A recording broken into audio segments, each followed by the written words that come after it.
Can I just start by saying how much I love e-mountain bikes? Really, any e-mountain bike I ride and review, it puts a smile on my face. The Ducati Mig-S e-mountain bike really is no different. Although Ducati probably isn't the first brand I think of if I was shopping around for an e-mountain bike, I gotta say it wouldn't be a bad choice. Just not my choice. So I'm here in Ponte di Legno in the northeastern part of Lombardia in beautiful northern Italy, testing a Ducati Mig-S out. It's a perfect place for it, really. It's a few hundred kilometers from Ducati's headquarters in Bologna, and well, it's just a fantastic place to be. I mean, look at this. The views are absolutely next level. The trails around Stelvio National Park, which is where I'm riding, they're ideal for testing this bike. They're wide, they're rocky, they're rooty without being super technical, they're fast. Most of these are just old roads from World War I.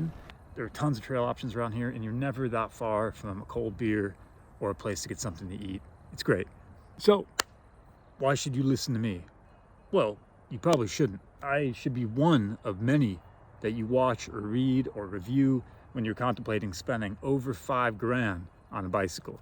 What I can tell you is I worked for Ducati for many years in different countries, in different markets, in various roles, so I do know a little bit about Ducati's sales strategy, which brings us to the next point. Why bicycles?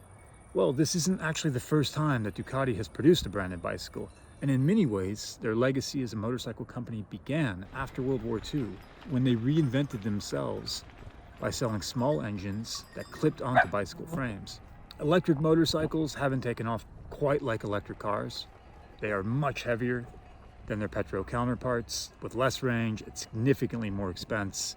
There are very few major players with limited dealer network, and motorcycles are visceral. It's about the sound of an engine accelerating from a red light or decelerating into a corner. It is part of what makes riding a bike so fun, and it's absent with e-motorcycles. But electric bicycles, well, you've got something. 100-kilometer range on an electric motorcycle or an electric scooter for twice the price? No thanks. 100 kilometers on a mountain bike? You're crushing it. Simply put, you can ride farther and longer, you can climb the unclimbable, you can get to the best parts of the trail with minimal effort, even if you're not the fittest person around. In my opinion, adding a battery to a bicycle is the best thing to happen to bicycles since bicycles.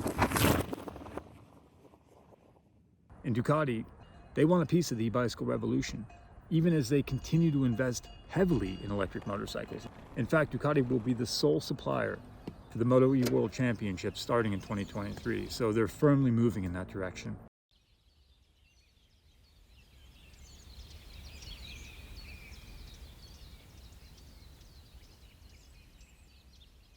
So what do you get with the 2021 Mig-S? Starting with the price, it's around $5,300 depending on your location. That puts it right into the medium price range, on par with some better established mountain bike brands like YT Industries or Canyon bicycles. Although there are some component and slight aesthetic changes and differences between the 2021 and 22, the bikes in general are very similar. The biggest difference is the Shimano engine. The 2022 uses the EP8, the benchmark for the current crop of e-mountain bikes. It weighs slightly less than the E8000 found on this 2021 bike. This engine worked great for me. Though using the 11 ring on the steepest of climbs, the assist did occasionally cut in and out when I needed it the most. I will say the motor is loud. It definitely lets people know you're coming and riding an e-bike. Both the 2021 and 2022 use the Shimano 630 semi-integrated battery, which leads me to believe it could be swapped out if needed. I've ridden it around 25K today, half the time in boost mode, which is the highest, and half the time in trail, which is the second highest, and I still have up 3 bars on it. So I'm sure you can get 60, 70 kilometers on it. I'll note that the Canyon Spectral carbon fiber at the same price point has a 720 option, probably giving you an extra 15 or 20 kilometers, depending on your riding style. And with that bike, you have the option to go up to a 900 if range is really a must. Both Ducati model years have similar aluminum frames, though the 2022 has some minor design tweaks. Most notably, the top tube is slightly larger. The styling of this bike, I'm not sure the bright reds and whites are as at home on a mountain bike frame as they are on a Monster or Multistrada. Those are my tastes. I prefer more muted matte colors, but a bit of flash comes with a brand when you purchase a Ducati. And I have to say, it's kind of growing on me.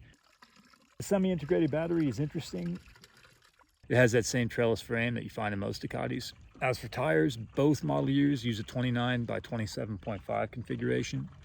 They use Pirelli Scorpions, which are awesome tires. I've never ridden Pirelli bicycle tires.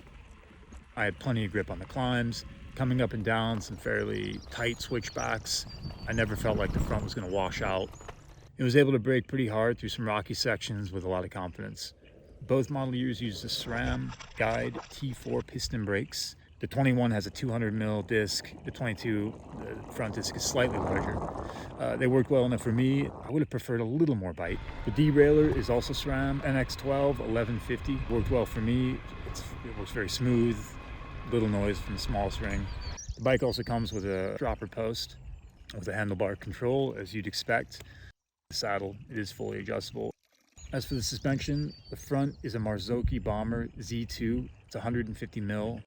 It felt plush. It was responsive when I needed to be. On the rear is the Fox Float DPS, 140mm. No complaints here.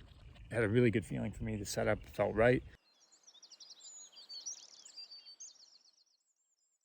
Overall, I think the package works really well. For $5,500 for the model year 2022, you're getting a pretty decently spec'd e-mountain bike with an iconic name on the down tube. And that's really what you're buying in the end. A Ducati and the heritage that comes with it. My feeling is, for most owners of this bicycle, it won't be the only Ducati in their garage.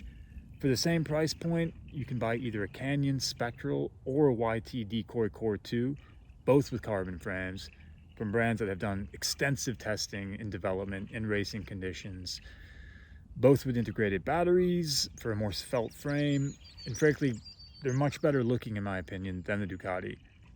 That's where my money would go, even if the brand holds a special significance for me. It's been a pleasure riding this bike and talking to you about it. Do have a look at the infograph in the description if you'd like more information, and we'll see you next time.